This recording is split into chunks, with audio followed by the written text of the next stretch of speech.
Henry Jackson was not a man who liked change. At 78 years old, he had lived most of his life in the same small town, on the same quiet street, with the same habits that kept him grounded.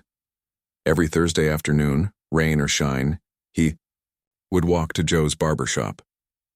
It wasn't just about getting a haircut, it was tradition. The smell of shaving cream and the hum of electric clippers brought back memories of simpler times when life felt less complicated. For Henry, the barbershop was more than a place to tidy up. It was a connection to the past. On this particular Thursday, the air carried a crispness that hinted at fall creeping into summer's retreat. Henry buttoned his coat as he stepped out of his house, the sound of his cane tapping against the pavement, marking each steady stride. His pace was slow but deliberate, his mind wandering through decades of stories stored like treasures in his memory. There was the time he taught his grandson how to fish down by the river, or the day he retired after 40 years at the factory. Those moments were etched deep within him, shaping who he was today, a proud, dignified man who believed in hard work and kindness. Joe's barbershop sat nestled between a bakery and a hardware store, its red and white striped pole standing, tall despite years of wear. Inside, the atmosphere buzzed with energy. Young men gathered around, laughing loudly over sports highlights playing on a dusty television mounted high on the wall. Clippers buzzed, scissors snipped, and conversations overlapped in a chaotic symphony. To some, it might have seemed overwhelming, but to Henry it was comforting, familiar, or so he thought. As he pushed open the glass door, the bell above it jingled softly, announcing his arrival. A few heads turned briefly before returning to their chatter. Henry nodded politely, scanning the room for an empty chair. He spotted Carlos, the only barber of color working there, trimming someone's sideburns with practiced precision. Carlos gave him a warm smile and gestured toward the waiting area. "Just a minute, Mr. Jackson," he said, his voice carrying just enough warmth to make Henry feel welcome. Henry settled into one of the worn leather chairs near the window. From here, he could watch people passing by outside while keeping half an ear on the conversation swirling around him. Most days, this routine unfolded without incident. Today, however, something felt off. Maybe it was the way the younger patrons avoided meeting his gaze. Or perhaps it was the subtle shift in tone whenever someone spoke near him. Whatever it was, it prickled at the edges of his awareness, making him uneasy. It didn't take long for the first comment to slip out. Mark, one of the older barbers known for his gruff demeanor, leaned casually against his station, arms crossed. His eyes flicked toward Henry, then away, as if trying to decide whether speaking would be worth the effort. Finally, with a smirk tugging at the corner of his mouth, he muttered loud enough for everyone nearby to hear, "Another old-timer hogging space." The words landed like a stone dropped into still water, sending ripples through the room. Some of the younger men chuckled nervously, unsure whether to join in or stay silent. Others shifted uncomfortably, pretending they hadn't heard. But Henry did hear. Of course he heard. Over the years, he'd grown accustomed to remarks like these, comments meant to diminish him, to remind him that he didn't quite belong anymore, and yet hearing them never got easier. For a moment, Henry considered saying something. He imagined standing up, leaning heavily on his cane, and delivering a sharp retort that would leave Mark speechless. But what good would that do? Arguing wouldn't change anything. It never did. Instead, he chose silence, letting the insult roll off him like rainwater sliding down a window pane. Still, he couldn't help but notice the way the laughter lingered, hanging in the air like smoke. Across the room, Jake, a wiry young man with a cocky grin, caught Henry's eye. There was something challenging in his stare, as though daring Henry to react. When Jake leaned forward slightly, resting his elbows on his knees, Henry braced himself. Sure enough, Jake spoke, his voice dripping with mockery. "You know, maybe you should think about staying home, Pops. Give the rest of us a chance to breathe." This time, the laughter was louder, more confident.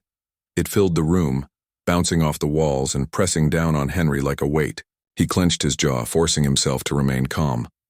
Anger wouldn't serve him here. Not now, not ever. Yet beneath his composed exterior, frustration bubbled. How dare they treat him this way? After all these years, after everything he'd contributed to this community, this was how they repaid him? Carlos finally finished with his client and called Henry over. "Sorry for the wait, Mr. Jackson," he said apologetically, guiding him to the chair. As Carlos draped the barber's cape over Henry's shoulders, another voice joined the fray. This time it was Steve, a middle-aged barber with thinning hair and a perpetually sour expression. "Shouldn't you be getting your hair cut at home?" he quipped, his tone laced with sarcasm. "Save us some time." The comment drew more snickers from the crowd. Henry met Steve's gaze steadily, refusing to let the insult fester. "I've been coming here longer than most of you have been alive," he replied evenly, his voice cutting through the noise like a knife. "And I'll keep coming as long as I please." His words silenced the room momentarily, the weight of his response hanging heavy in the air. For a brief second, it seemed as though someone, anyone, might apologize.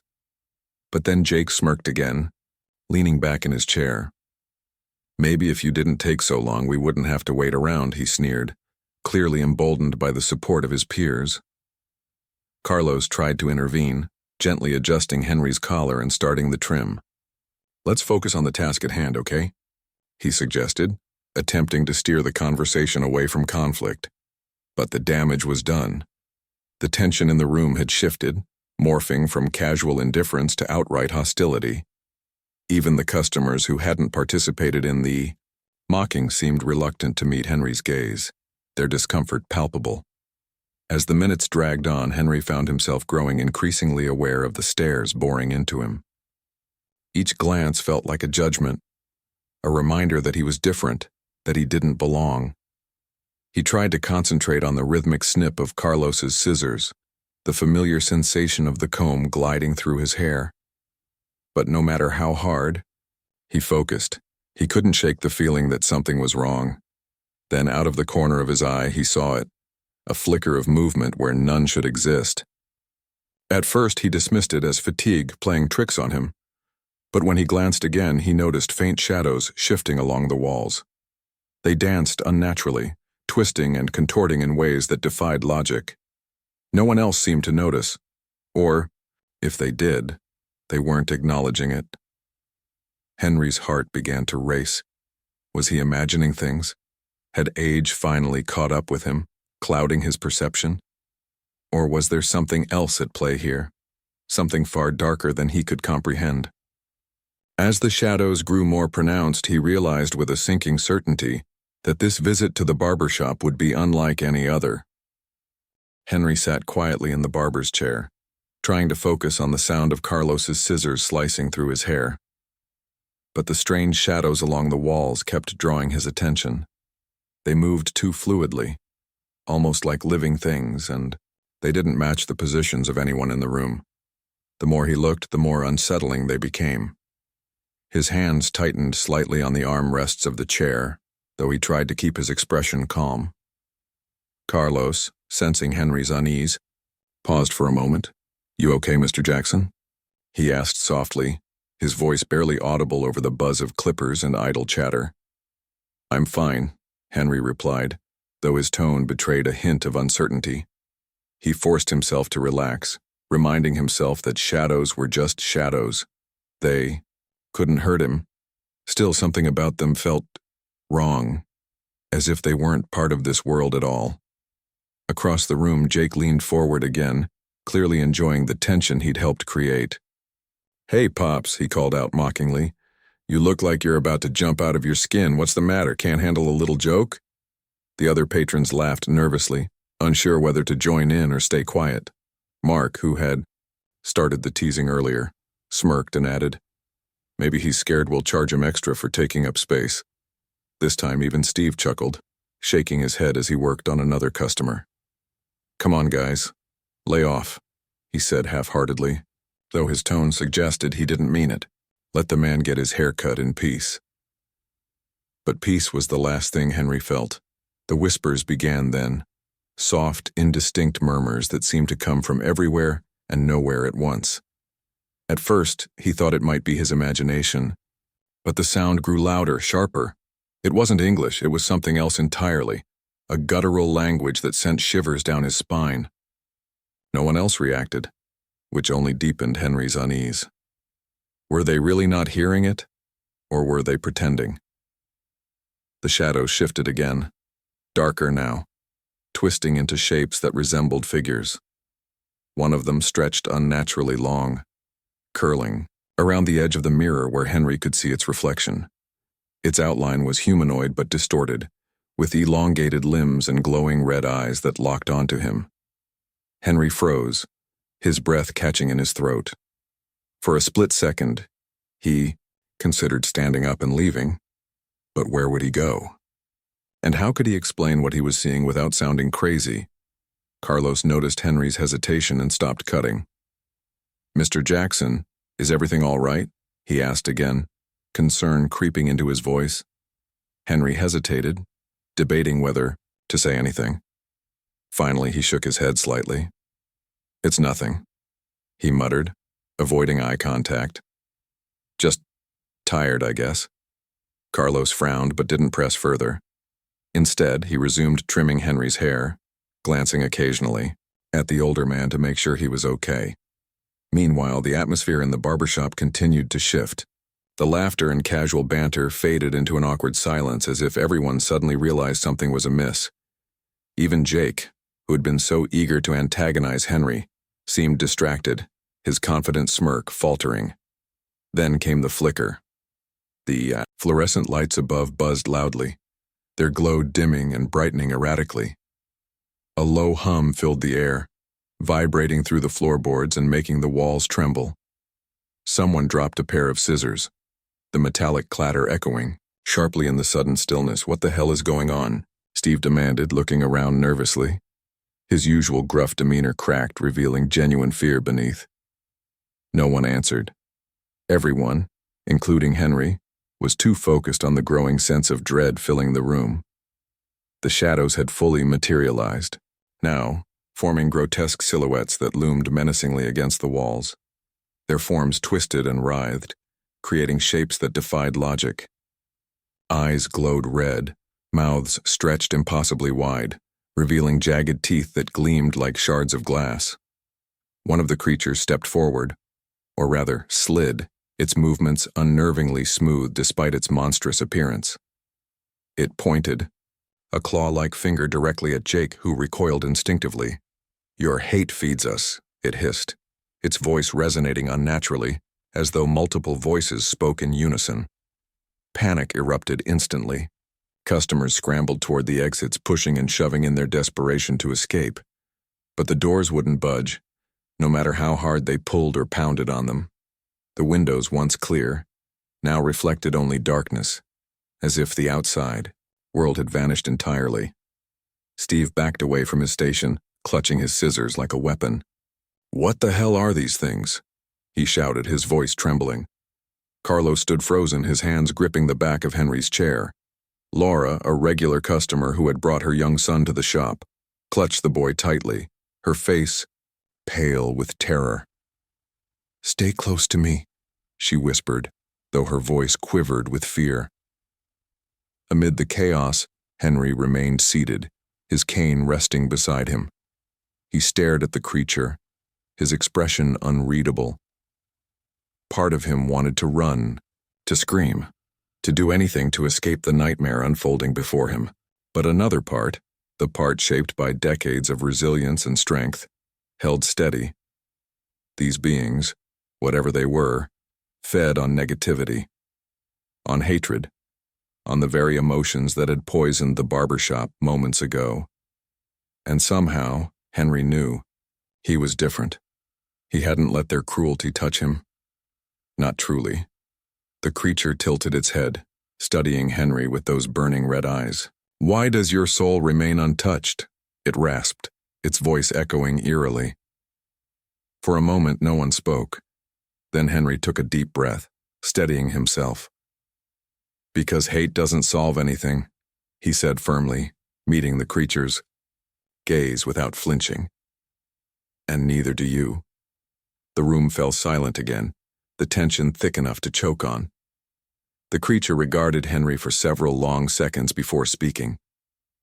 "Interesting," it hissed, its lips curling into a sinister smile.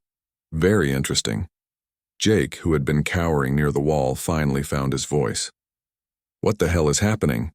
he screamed, his bravado completely shattered. Laura stepped forward cautiously, her grip on her son tightening. "Please," she begged, her voice breaking. "We didn't mean any harm. We were just—" She trailed off, unable to finish the sentence. "Harm?" the creature repeated, its tone mocking. "You feed us harm. Your anger, your prejudice, your disdain, they sustain us." It gestured toward Jake, its claws extending menacingly. "Especially him," Jake whimpered, sinking to the floor as the creature advanced. "No, wait," he pleaded, tears streaming down his face. "I didn't mean it, I swear." Henry watched silently, his mind racing. These creatures thrived on negativity, on the poison that people like Jake and Steve had spread earlier. If that was true, then maybe, just maybe, he could use that knowledge to stop them. "Leave them alone," Henry said suddenly, his voice cutting through the tension like a blade. All eyes turned to him, including the glowing red ones of the creature. "And why should we?" the creature asked, its voice dripping with malice. "Because I'll take their place," Henry replied, his tone unwavering. "If my presence keeps you from hurting them, then take me instead." The words hung in the air, heavy with meaning. Laura gasped, clutching her son tighter. Carlos shook his head, muttering prayers under his breath.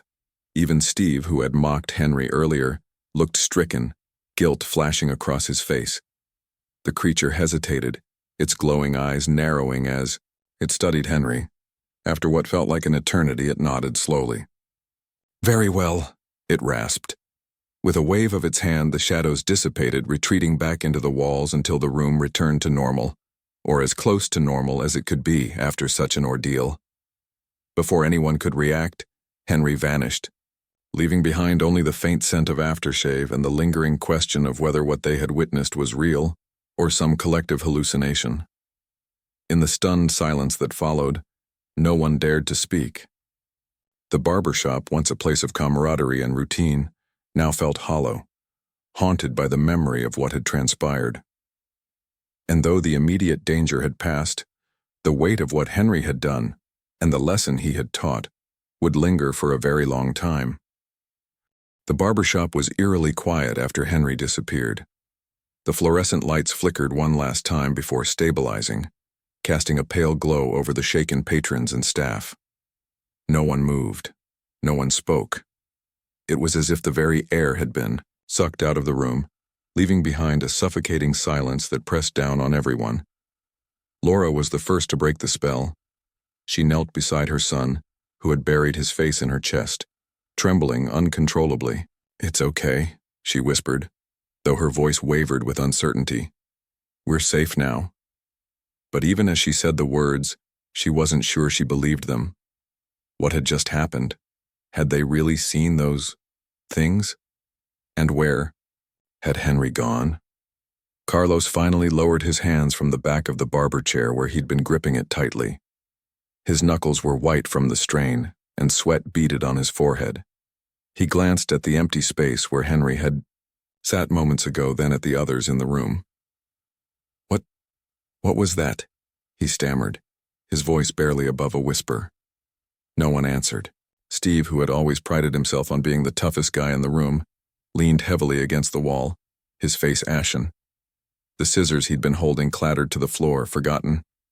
Jake, meanwhile, was still crouched near the corner, his knees pulled up to his chest. Tears streaked his face and his breathing came in ragged gasps. Whatever bravado he'd shown earlier had vanished completely. For several minutes, the only sounds were the occasional sniffle or shaky breath. Then slowly, reality began to sink in. Laura stood up, pulling her son with her. "We need to talk about this," she said firmly, her voice stronger now. "Something happened here, something real. We can't just pretend it didn't." Steve shook his head, running a hand through his thinning hair. "Talk about what? That old man sacrificed himself to save us? That's insane." "It's not insane," Carlos interjected quietly. It's exactly what happened. Those things were feeding off our hate, our anger. And when Mr. Jackson offered himself, they took him instead. Jake flinched at the mention of hate, guilt flashing across his tear-streaked face. I didn't mean any of it, he muttered, his voice hoarse. I was just messing around. I didn't think. You didn't think, Laura snapped, her tone sharp. That's the problem, isn't it? None of you thought. You treated him like he didn't belong here, like he was less than you. And look where that got us. Her words hung in the air, heavy and accusatory. Jake looked away, unable to meet her gaze. Even Steve shifted uncomfortably, avoiding eye contact with anyone. Carlos sighed, rubbing his temples as if trying to ward off a headache. This isn't just about today, he said softly. This is about years of ignoring people like Mr. Jackson, treating them like they don't matter, like their feelings don't count. Maybe this is what happens when we let hate fester. Laura nodded, her expression softening slightly. He saved us, she said, her voice trembling. Even after everything we did to him, he still chose to protect us. How many people would do that? The question lingered unanswered. Outside, the sun began to set, casting long shadows across the street. Inside the barbershop, the group sat, in stunned silence, each wrestling with their own emotions. Guilt, fear, regret. They all felt it, but none of them knew how to process it. Hours later, the barbershop emptied out, its usual bustle replaced by an oppressive stillness. Laura stayed behind, sitting alone in one of the waiting chairs. Her son had fallen asleep in the car outside, exhausted from the day's events. She stared blankly at the floor, replaying the scene in her mind over and over again. Henry's sacrifice weighed heavily on her conscience. She hadn't done anything cruel to him, at least she didn't think she had. But she also hadn't stood up for him either. She'd let the teasing slide, assuming it was harmless banter. Now, she realized how wrong she'd been. Hate wasn't harmless. It ate away at people, poisoning relationships and communities until nothing good remained. As she sat there, lost in thought, something caught her eye. A faint shimmer near the mirror. At first, she dismissed it as a trick of the light, but when she looked closer, she saw it again. This time it was unmistakable, the outline of a figure standing just beyond the glass. Her heart skipped a beat. Was it one of the creatures returning, or something else? Slowly, she rose to her feet and approached the mirror, her steps hesitant. As she drew closer, the figure became clearer. It was Henry, or at least a reflection of him. His image wavered slightly, as if seen through rippling water, but his expression was calm and kind. He smiled gently, his eyes filled with understanding. Don't blame yourself, he said, his voice soft but clear. Laura gasped, taking a step back. Mr. Jackson? She whispered, her voice shaking. Yes, he replied. I'm here to remind you that hate doesn't solve anything, but neither does guilt. What matters is what you do next. She swallowed hard, tears welling up in her eyes. I don't know what to do, she admitted. How do I fix this? How do I make it right? You start small, Henry said simply. Speak up when someone is treated unfairly. Show kindness where there is none.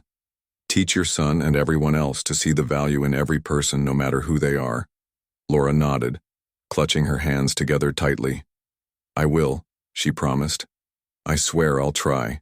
Henry's reflection softened, his smile widening ever so slightly.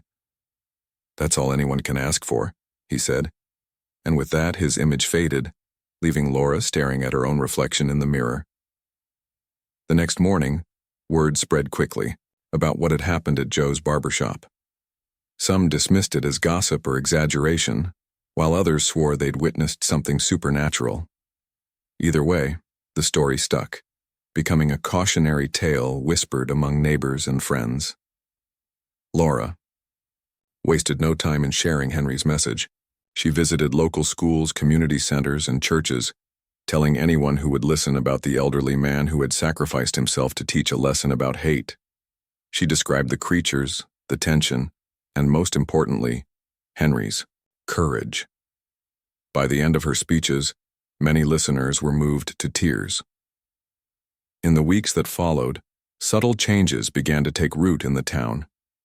People greeted each other more warmly, held doors open for strangers, and made an effort to include those who might otherwise feel left out. It wasn't perfect. There were still moments of prejudice and misunderstanding, but progress was undeniable. At Joe's barbershop, things changed too. Steve resigned, unable to face the guilt of how he'd treated Henry. Jake avoided the shop altogether, haunted by memories of the creature pointing directly at him. Carlos, however, stayed on, determined to honor Henry's memory by creating a welcoming environment for all customers. A plaque appeared outside the shop shortly afterward, placed there by Laura herself. It read, "Dedicated to Henry Jackson, who taught us the cost of hate." Visitors often stopped to read it, some pausing to reflect on its meaning. For those who had been there that day, the plaque served as both a reminder and a promise. Never again would they let hatred go unchecked. Years later, when newcomers asked about the plaque, they were told the story of an elderly black man who faced racism with dignity and ultimately saved a community from itself. Some swore they still saw Henry's reflection in the mirrors of the barbershop, smiling gently, reminding everyone that love always triumphed over hate. And perhaps they were right. In the weeks following the strange events at Joe's barbershop, life in the small town began to shift in subtle but noticeable ways. People talked more openly about what had happened, sharing their versions of the story with anyone who would listen. Some dismissed it as an elaborate prank or mass hallucination, while others believed every word, convinced that something otherworldly had occurred. Regardless of how people interpreted the event, one thing was clear. Henry Jackson's sacrifice had left a lasting impression on everyone involved. Laura became a driving force for change in the community. She organized meetings at the local library, inviting residents to discuss issues like prejudice, kindness, and understanding. At first, attendance was low. Many were hesitant to confront uncomfortable truths about themselves and their neighbors. But Laura persisted, speaking passionately about the lessons she had learned from Henry. "He didn't have to do what he did," she often said, her voice steady yet emotional. "But he chose to because he believed in us. Now it's our turn to prove him right." Her words resonated deeply with those who attended. Slowly, the meetings grew larger, drawing in people from all walks of life. Teachers, business owners, parents, and even teenagers joined the discussions, eager to contribute to building a better community. One evening, a young woman named Emily stood up during a meeting and shared her own experience of being judged based on her appearance. Her honesty sparked a wave of confessions from others, each person revealing moments when they had felt excluded or misunderstood. The room buzzed with raw emotion, but also with hope, a shared determination to create a place where no one would feel unwanted or unseen. At Joe's barbershop, Carlos worked tirelessly to transform the atmosphere. Gone were the days of careless jokes and dismissive attitudes. Instead, he greeted every customer warmly, making sure they felt valued regardless of age, race, or background. He hung pictures on the walls depicting scenes of unity and diversity, along with quotes about compassion and respect. When new employees joined the staff, Carlos made it a point to emphasize the importance of treating everyone equally. "This isn't just a job," he told them. "It's a responsibility. We're here to serve the community, not divide it." Despite these efforts, reminders of the past lingered. Steve, unable to cope with his guilt, moved away without saying goodbye. His absence was felt, but few mourned his departure. Jake, meanwhile, stayed out of sight, avoiding public places altogether. Rumors circulated that he had dropped out of school and spent most of his time locked in his room, replaying the events of that day in his mind.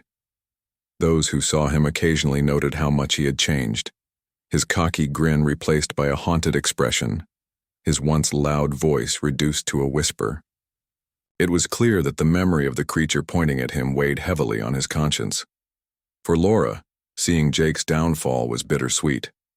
Part of her wanted to reach out, to offer forgiveness, and help him heal.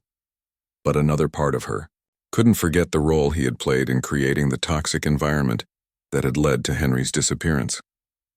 Eventually, she decided to visit him, hoping to find some closure for both of them. The house where Jake lived with his mother was modest, tucked away on a quiet street lined with maple trees. Laura hesitated before knocking, unsure of how he would react to her presence. When the door opened, Jake's mother greeted her with a mixture of surprise and relief. "Come in," she said softly, ushering Laura inside. "He's upstairs, I'll let him know you're here." Jake's room was dimly lit, the curtains drawn to block out the sunlight. He sat on the edge of his bed, staring blankly at the wall. At first he didn't acknowledge Laura's arrival, but when she spoke, his head snapped up in alarm. "What are you doing here?" he asked, his voice rough from disuse. "I came to talk," Laura replied, pulling up a chair beside him. "You've been through a lot, Jake, I can see that. But holding on to guilt won't bring Mr. Jackson back. It won't fix anything." Jake flinched at the mention of Henry's name, his eyes filling with tears. "I don't deserve to be forgiven," he muttered, his voice barely audible. "Not after what I did." "No one deserves to carry that kind of burden," Laura countered gently. "Henry gave himself to save us, all of us.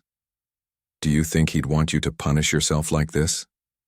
Jake shook his head slowly, wiping his face with the sleeve of his hoodie. "I don't know what he'd want," he admitted. "All I know is that I messed up. Big time." "You're not the only one," Laura said. "We all did. But we can't change the past. What we can do is learn from it, make amends, show people that we're better than our mistakes." For the first time in weeks, Jake looked directly at her. There was pain in his eyes, but also a flicker of hope. "How?" he asked. "Where do I even start?" "Start small," Laura advised. "Apologize to someone you've wronged. Volunteer your time to help others. Be kind even when it's hard. That's how you honor Mr. Jackson's memory, not by hiding away, but by proving that his sacrifice wasn't in vain." Jake nodded slowly, considering her words. "Okay," he said finally. "I'll try." As the months passed, Jake began to rebuild his life. He started attending community service projects, working alongside volunteers to clean parks, paint, murals, and assist at food banks. At first, he kept to himself, unsure of how others would react to him. But over time, he found that people were willing to give him a second chance. Their acceptance gave him the courage to open up, to admit his faults and ask for forgiveness. Though the process was slow and difficult, Jake gradually regained a sense of purpose. Meanwhile, Laura continued her advocacy work, traveling to nearby towns to share Henry's story. She spoke at schools, churches, and civic organizations, inspiring audiences with her message of resilience and redemption. Her son, now older, often accompanied her, proudly telling classmates about his mother's efforts to make the world a better place. Back at Joe's barbershop, Carlos noticed a steady increase in customers, many of whom came specifically because of the shop's reputation for inclusivity. Families brought their children, retirees stopped by for a trim, and newcomers to the town found a welcoming space where they could connect with others. The plaque outside served as a constant reminder of the values the shop stood for, and the man who had inspired them. On the anniversary of Henry's disappearance, Laura organized a memorial gathering at the park. Hundreds of people attended, including Carlos, Jake, and several former patrons of the barbershop.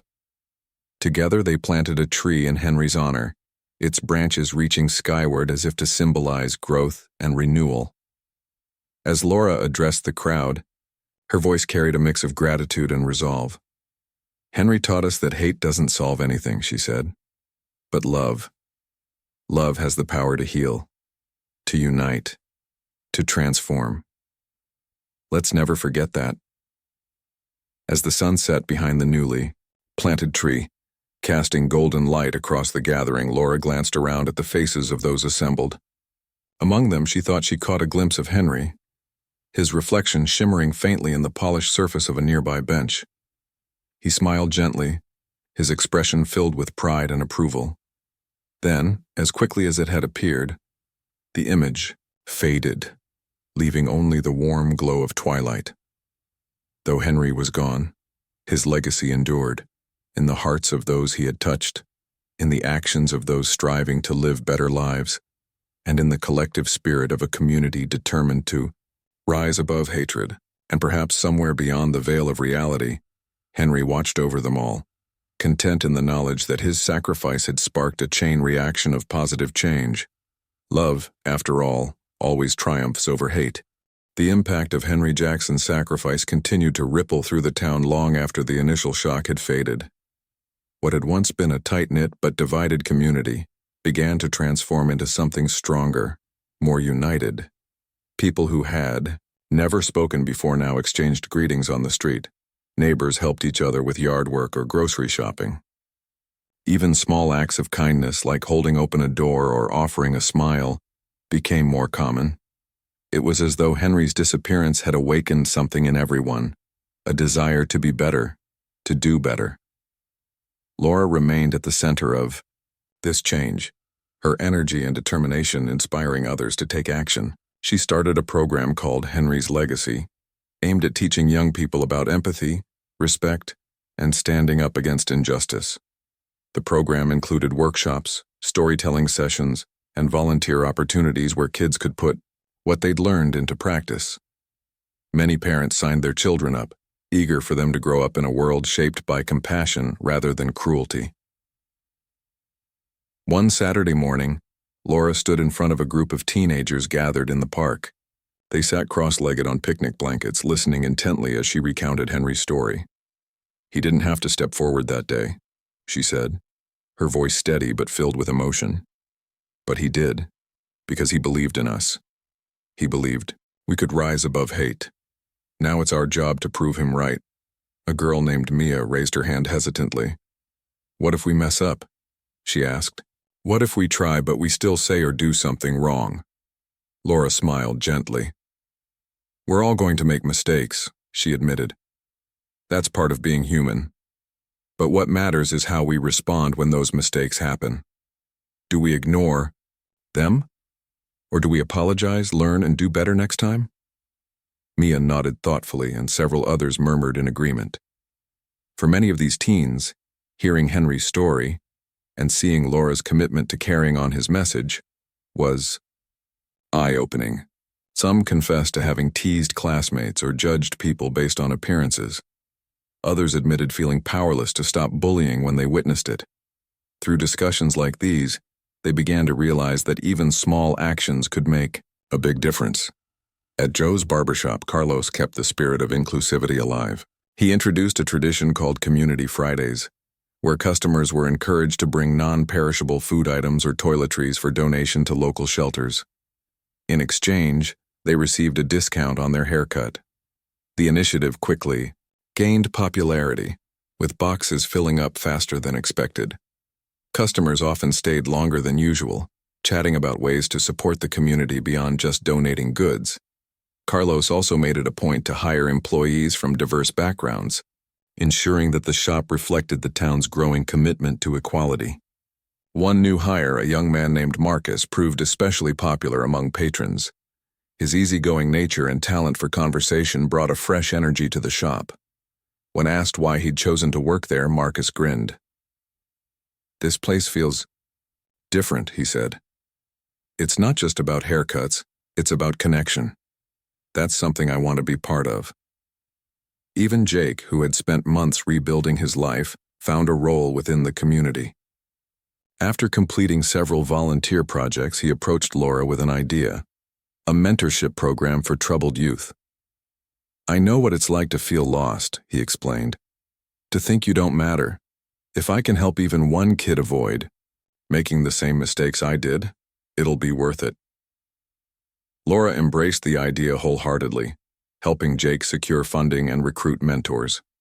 The program launched 6 months later, drawing participants from schools across the area. At first, Jake struggled to connect with the teens, unsure of how to relate to their experiences. But over time, he discovered that honesty was his greatest asset. By sharing his own struggles and the lessons he'd learned, he earned their trust and respect. Despite the progress being made, Not everyone was ready to let go of old prejudices. A handful of residents resisted the changes sweeping through the town, clinging to their outdated beliefs. One such individual was Greg, a gruff mechanic known for his sharp tongue and stubborn demeanor. He rarely interacted with anyone outside his immediate circle, and when he did, his comments often carried a biting edge. Greg's resistance came to a head during a town hall meeting focused on expanding affordable housing options. As plans were presented, he stood up abruptly, his face flushed with anger. "Why are we wasting time and money on this nonsense?" he demanded. "These people don't belong here. They'll only cause trouble." His words ignited a heated debate, with some attendees defending Greg's stance while others condemned it. Laura, seated near the front, waited patiently for the room to quiet down before speaking. "Mr. Jackson taught us that hate doesn't solve anything," she reminded everyone calmly. "Neither does fear. Building walls won't protect us, it'll divide us further. But working together, that's how we create a stronger, safer community." Her response drew applause from many in the audience, but Greg stormed out, slamming the door behind him. Though disappointed, Laura refused to dwell on his reaction. Instead, she focused on the majority of residents who supported the initiative, knowing that every step forward mattered. As the years passed, the town continued to evolve. New businesses opened, bringing jobs and opportunities. Schools implemented anti-bullying programs inspired by Henry's legacy, and the annual memorial gathering at the park grew larger each year, drawing visitors from neighboring towns eager to learn about the man who had sparked such profound change. Jake became a fixture at these gatherings, often sharing his story with newcomers. Standing beneath the towering tree planted in Henry's honor, he spoke candidly about his past mistakes and the journey toward redemption. "I used to think I was untouchable," he admitted, "that my words didn't matter. But Mr. Jackson showed me otherwise. He showed all of us. Hate may seem harmless, but it spreads like poison. Love, on the other hand, heals. It builds bridges. It brings people together." His words resonated deeply with listeners, many of whom found themselves reflecting on their own lives. Some vowed to mend broken relationships. Others promised to speak up when they saw injustice. Each person left the gathering with a renewed sense of purpose, carrying Henry's message back to their families, workplaces, and neighborhoods. On one particularly sunny afternoon, Laura visited the park alone. She walked slowly, savoring the warmth of the sun on her skin and the gentle rustle of leaves overhead. Pausing beneath Henry's tree, she placed a hand on its sturdy trunk and closed her eyes. "Thank you," she whispered, "for everything." When she opened her eyes, she noticed something unusual, a faint shimmer in the air nearby. Squinting, she realized it was Henry's reflection, wavered slightly as though seen through water. His expression was peaceful, his eyes filled with pride. "You've done well," he said softly, his voice carrying the same warmth she remembered. Tears welled up in Laura's eyes, but she smiled. "We couldn't have done it without you," she replied. Henry nodded, his image beginning to fade. "Keep going," he urged. "The work isn't finished, but I'm proud of what you've built so far." With that, he disappeared, leaving Laura standing beneath the tree, her heart full of gratitude and resolve. Though Henry was gone, his presence lingered, in the stories told, the lives touched, and the values upheld. His sacrifice had ignited a flame of hope and unity that refused to be extinguished. And as long as people remembered his name, his legacy would continue to inspire generations to come. Years rolled by, and the town continued to grow in ways no one could have predicted. What had once been a sleepy, divided community transformed into a vibrant hub of diversity and inclusion. New families moved in, drawn by the town's reputation for kindness and unity. Schools expanded their curriculums to include lessons on empathy and social responsibility, inspired by Henry's legacy. Even businesses adopted practices aimed at supporting local charities and fostering a sense of belonging among employees and customers. Laura, now older but still full of energy, remained a guiding force in the community. Her advocacy work extended beyond the town limits, reaching neighboring cities and even statewide organizations. She traveled frequently, sharing Henry's story and emphasizing the importance of standing against hate. Though her own son had grown up and moved away to pursue his dreams, he often called her, reminding her how proud he was of everything she had accomplished. "You've changed so many lives, Mom," he'd say, "including mine." At Joe's barbershop, Carlos kept the spirit of Henry alive every day. The shop became more than just a place for haircuts. It evolved into a gathering spot where people shared stories, ideas, and laughter. Customers from all walks of life came together, forming friendships that transcended age, race, and background. Marcus, who had started as an employee, eventually became a co-owner, bringing fresh ideas and a youthful enthusiasm that complemented Carlos's steady leadership. Together, they ensured the shop remained a cornerstone of the community. Jake, too, found lasting fulfillment in his mentorship program.